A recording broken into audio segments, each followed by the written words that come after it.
जिन्होंने उस हुकूमत से बगावत करने की नापाक साजिश रची, उनकी मिट्टी पलीद हो गई। आज अल्हम्दुलिल्लाह पूरी दुनिया का सर्वे कर लीजिए, आला हजरत के मानने वालों का नाम नंबर 1 पर कल भी था, आज भी है, सुबह कयामत तक रहेगा। नारे तकबीर, नारे रिसालत, मसलके आला हजरत, इश्क मोहब्बत, इश्क मोहब्बत, इश्क मोहब्बत, इश्क मोहब्बत। आज जिन चौखटों पर बैठकर तुम चादरों के जरिए चिरागी खाकर चर्बियों में इजाफा कर रहे हो, देर बरेली के अहमद रजा की है, नहीं तो गुंबद और मीनार की चमक इस हिंदुस्तान की मिट्टी पर जो अंग्रेजों के दलाल दोबारा उठे थे, उन्होंने ईमान और अकीदे पर हमला किया था, तो अंग्रेज तो सिर्फ जमीन पर कब्जा कर रहे थे, उन्होंने मस्जिद और मेहराब में उतरकर ईमान और अकीदे पर जो डाका डाला, तो अंग्रेज जैसे वतन के गद्दारों से कहीं ज्यादा गद्दार, वो 40 दिन की उम्र रखने वाले मुर्गियों के चूचों के जरिए से जो मिल्लत को नुकसान पहुंच रहा था, ये तो बरेली का शेर है जिसने पल वक्त खड़े होकर के सबके ताबूत में आखिरी कील ठोककर बता दिया, चलो हट जाओ। तुम्हें क्या मालूम है तुम्हारा पारा किससे पड़ा है? आज मैं ये कहना चाहूंगा, आज अगर कहीं जरा से भी कमजोरी दिखती है तो मरकज से बिछड़ने की वजह है। आज सब बन गए, सब छोटा छोटा चिराग जला करके अलग अलग जगह बैठकर फातिहा दिलवा रहे हैं। हाँ, ये फला है, ये फला है, ये फला खानका वाले हैं, वो फला खानका वाले हैं, सब जगह अलग अलग चिराग ना कहो, बंजरिया के हिसाब से सही लफ्ज नहीं, ढेबरी। वाह, चिराग में तो कुछ ज्यादा रात है, ढेबरी जलाए बैठा है, और ऐसे जैसे कोई शमा जले और किनारे किनारे छिपकली घूमे, कि जैसे कोई ग्राउंड में आएगा हम लपक लेंगे, ऐसे भी ढेबरी बनाए बैठे हैं। जैसे कोई ग्राउंड में दिखा उसको उचक लिया गया, यानी ऐसा जबरदस्त अटैक किया गया कि खाली वो मुरीद नहीं हुआ, किडनैप हो गया। हाँ, उसे किडनैप कर लिया गया। तो अलग अलग ढेबरी जला करके, कोई फला मदारी है, कोई शमा नियाजी है, कोई फला, ऐसे लोग निकले। कलकत्ता में शमा नियाजी वालों ने ऐलान किया मुर्गा पर कुर्बानी जायज है। हमने कहा मुर्गो तो है, हियरत हुई है, बदमाशों 11 ही कब रहा, दूसरा को डाल दो। हाँ, दूसरा उठा, कहा हम तुमसे बढ़कर बोलेंगे, कहा कि एक बकरे पर 7 हिस्सा जायज है। तो अलग अलग ढेबरी जला करके बैठकर मुरीदों का इंतजार करने वाले, और गली कूचों में टारक जला करके रात में लील गाय की तरह मुरीदों को ढूंढने वाले, कहा हमारे पास आ जाओ, हमारे यहाँ सब फ्री है। हमने कहा कहाँ फ्री है, जियो की तरह धोखा तो नहीं दोगे? अच्छा है, वाह। हमने कहा क्या क्या फ्री है, कहा सब फ्री है। 10 अंगूठी पहनो हम नहीं बोलेंगे, छल्ला पहनो हम नहीं बोलेंगे, कड़ा पहनो हम नहीं बोलेंगे, बड़ा बड़ा झोटा रखो हम नहीं बोलेंगे, बाला पहनो हम नहीं बोलेंगे। खूब जबरदस्त तबीयत मस्ताए तो 12 बजे उठकर नाचो हम नहीं बोलेंगे। तो खूब डांस हुआ, आज भी डांस चल रहे हैं। जो पीरानी अम्मा के डांस होते हैं वो देखने लायक। देखने लायक। जुब्बे को घाघरा बना बना करके रक्स करना, बहुत ज्यादा दूर नहीं, उतरौला तक पहुंच जाओ, देखे मिल जाएगी। नाचना शुरू कर दिया, 10-20 अंगूठियों का सहारा लिया और भांगड़ों को जायज कर दिया और कहा नमाज तो हमारे ऊपर से उठा है तो तोहरे काहे पड़ी। डायरेक्ट खुद कहा कि हम काबा में सजदा करते हैं। तो मुरीद कहेंगे भैया तू ही पहुंच सका तो हमरे किराया भाड़ा कहा, रोज 5 वक्त काबा शरीफ जाए, जिंदगी में बाजी तो जाए ना मिला था। तो नमाज की माफी करवा दी। एक मिला, हमने कहा हो तुम पहले जुमा में दिखाई पड़त हो, शायद कहाँ रहा तुम? कहे माफ। हम कहें जिब्रील तो बहुत पहले आए, बंद कर दी ना, ये खबर के दिया। माफ हो गया, बिल्कुल हकीकत गवा गया।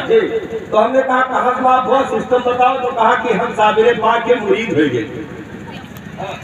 एक कलियर से आया तो उससे हम मुरीद हो गए हैं और उसने कहा है कि साबिर पाक माज़अल्लाह नमाज नहीं पढ़ते थे, तुमको भी नहीं पढ़ना। माज़अल्लाह। हमने कहा उस सलील को पकड़कर जरा सामना तो करवाओ, साबिर पाक नमाज नहीं पढ़ते थे, ये किसने उसको बता दिया? अरे ये बातें बहुत पहले बगदाद में हो चुकी है और जवाब मेरे दोस्त बगदाद के दूल्हा ने दे दिया है कि ओ सलील हट जा, तू तो शैतान मालूम होता है। जब नमाज मेरे नबी पर माफ नहीं तो अब्दुल कादिर पर कैसे माफ हो जाएगी?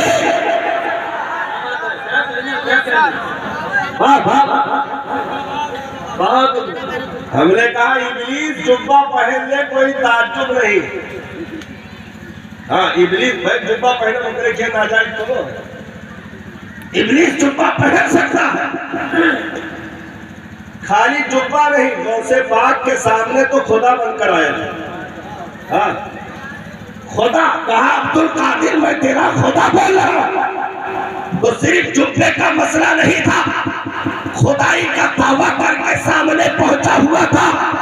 लेकिन गौसे आजम ने फौरन पर्दा चाक करके पूरी दुनिया को मैसेज दे दिया कि अगर शरीयत पर चले तो एक अदना सा बच्चा भी हमारी बस्ती का हमारा इमाम हो सकता है, और अगर शरीयत की खिलाफ वर्जी करे तो काबा में भी नमाज पढ़ाने वाला इमाम हरम नहीं इमाम हराम होगा। अरे बहुत उम्दा, इमाम हरम नहीं इमाम हराम होगा, क्योंकि ईमान जरूरी है, ईमान जरूरी है। कहा मक्का से आए हैं। हाँ।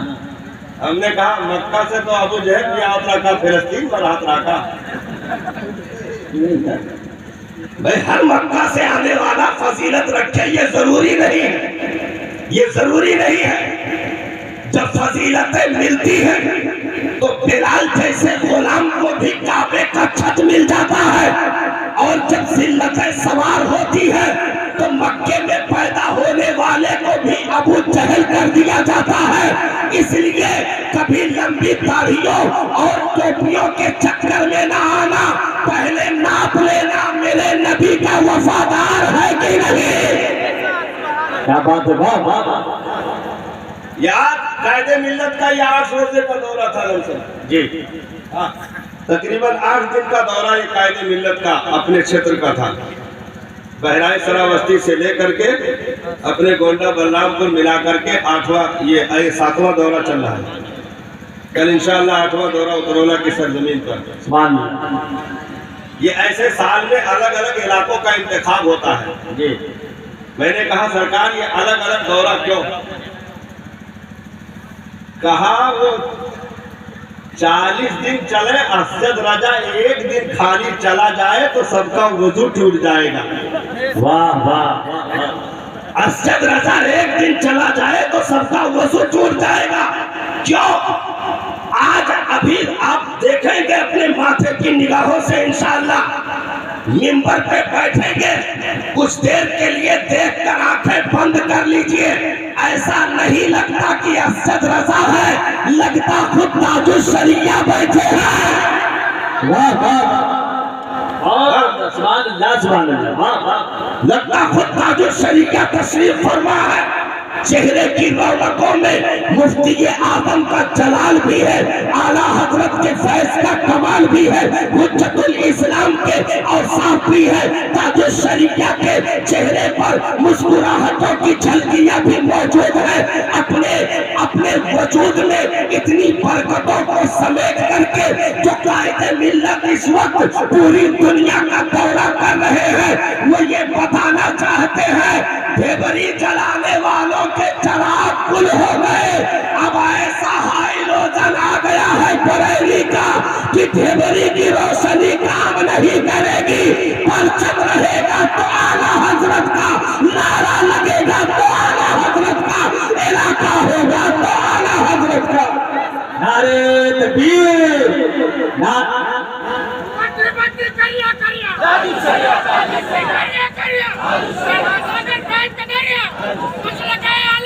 जिंदाबाद।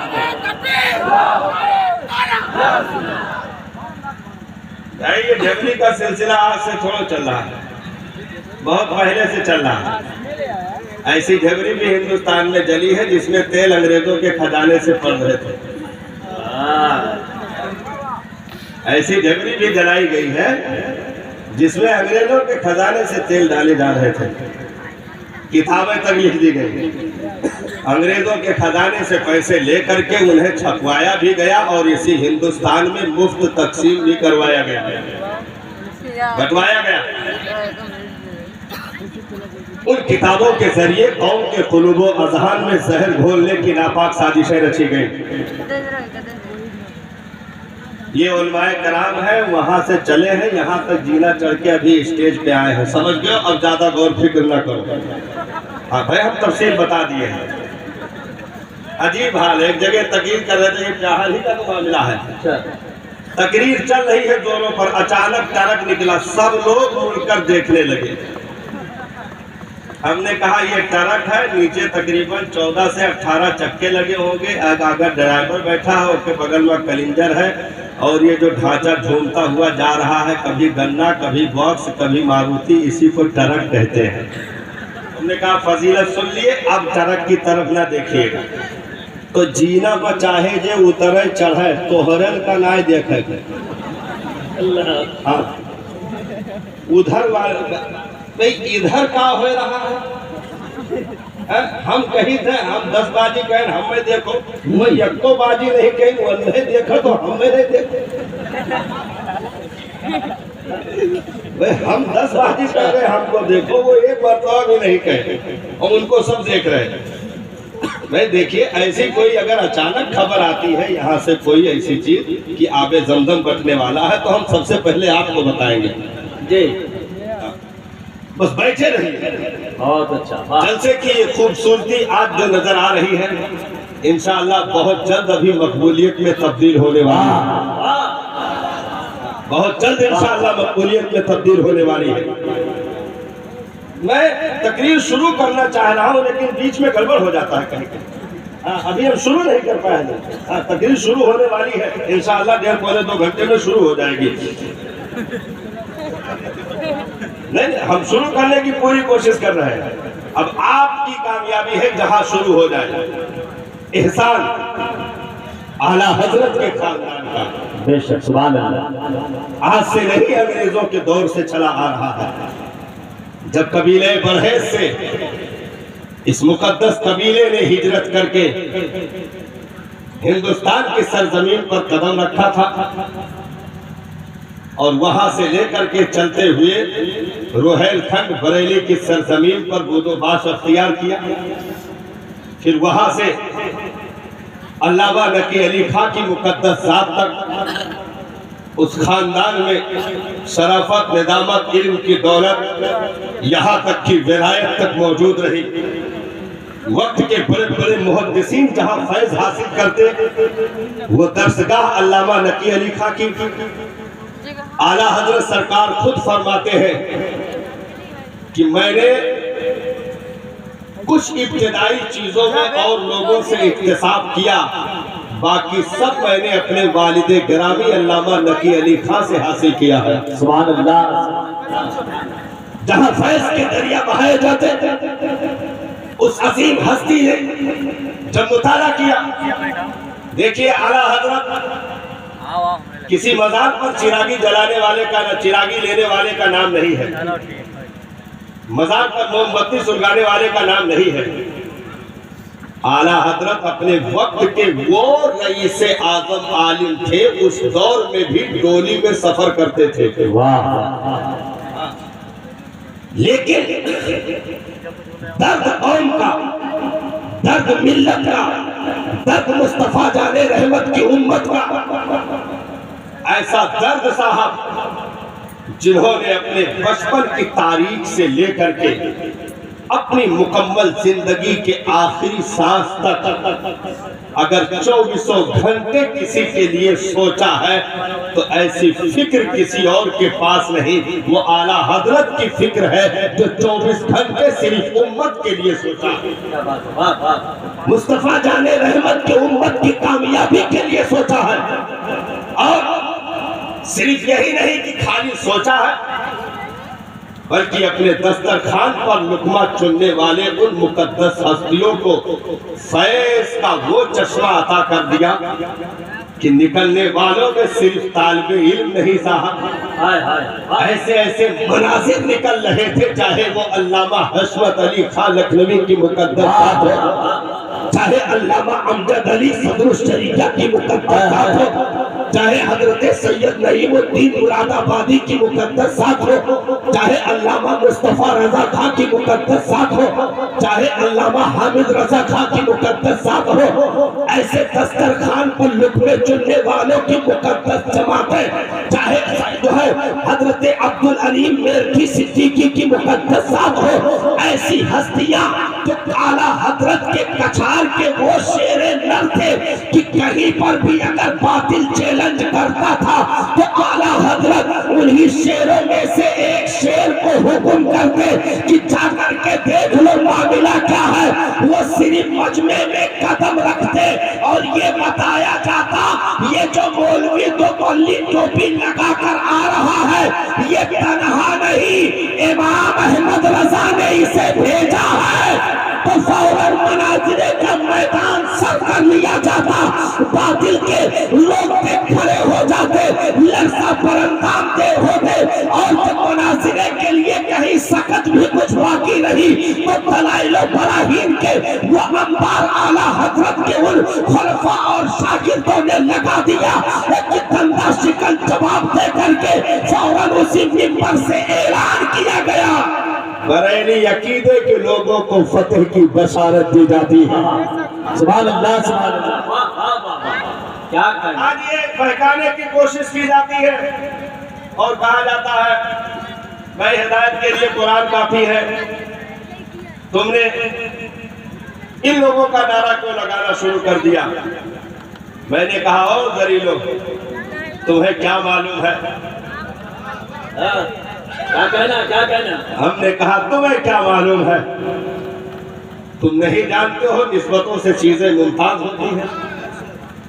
अगर पूरी उम्मत हजर असवद पर बगैर इतराज किए हुए लिपट रही है, अगर पूरी उम्मत हजर असवद पर बगैर इतराज किए हुए लिपट रही है, जवाब सबके पास सिर्फ एक है कि हम इस पत्थर को इसलिए चूम रहे हैं क्योंकि इसे मुस्तफा जाने रहमत ने अपने लबों से चूमा है। तो जिस पत्थर को मुस्तफा के लब से निस्बत मिले पूरी उम्मत बगैर एतराज के चूमती हो, तो जिनके कलेजों में, जिनके रगों में मुस्तफा की मोहब्बतों की करने दौड़ रही हो, हम क्या हजरे असवद को चूमेंगे और गुलामों को भूल जाएंगे? नाना, हम हजरे असवद को भी चूमेंगे और मुस्तफा के कदमों तक पहुंचाने वाली मुकद्दस हस्तियों के हाथ का भी बोसा देंगे, हम उनके कलमों का भी बोसा देंगे। क्यों? क्योंकि इस दुनिया में देखो हर एक तरीके से मदद की जाती है, मदद की जाती रहेगी। मदद दौलत के जरिए से भी होती है, भाई परेशान थे, गरीब से किसी ने 10,000 दे दिया, मदद हो गई। कपड़े फटे पुराने थे, नहीं हो रहे थे, किसी ने 1-2 जोड़ी दे दिया, मदद हो गई। लड़की की शादी का मसला था, परेशान थे, किसी ने 1-1.5 लाख करके डाल दिया, मदद हो गई। जमीन जायदाद के मुकदमात चल रहे थे, सब नहीं हो रहे थे, किसी ने अपना सूरज लगा दिया, बड़े लोगों से बात कर ली, मुकदमा में कामयाबी दिलवा दी, मदद हो गई। ये दुनियावी मदद है। लेकिन ऐसे उंगलियों पर गिनोगे तो दुनियावी ये बेशुमार मदद बन जाएंगे, तुम उनको शुमार नहीं कर सकते जितनी मददें इस दुनिया में है दुनियावी एतबार से। लेकिन उन मदद में अगर सबसे नुमाया नंबर 1 पर कोई मदद कहा जाएगा तो वो मदद है कि तुम गुमराहियत की तरफ जा रहे थे, किसी ने कमर पकड़कर खींचकर जन्नत का रास्ता दिखा दिया। तुम बदअकीदगी की तरफ जा रहे थे, किसी ने उंगली पकड़ करके सही अकीदे की तालीम दे दी। मजहबों गुमराह लोग तुम्हारे ऊपर जाल डाल करके तुम्हारे ईमान पर डाका डालने की नापाक साजिशें रच रहे थे। उसने दलाइल बराहीन से उनके तमाम तर पर्दों को चाक करके उनके मंसूबों को खाक में मिला करके ईमान और अकीदे की हिफाजत कर ली। तो 1.5 लाख देकर मदद करने वाले का शुक्रिया, जमीन में कामयाबी दिलाने वाले का शुक्रिया, शादी के मौके पर मदद के लिए खड़े होने वाले का शुक्रिया, कपड़ा देने वाले का शुक्रिया, रुपया देने वाले का शुक्रिया, सबका शुक्र हम अदा करेंगे। लेकिन जिसने ईमान बचाया है, हम मरते दम तक उसका नाम नहीं भूल सकते हैं, क्योंकि दुनिया में सबसे बड़ी मदद है ईमान की दौलत को महफूज कर देना।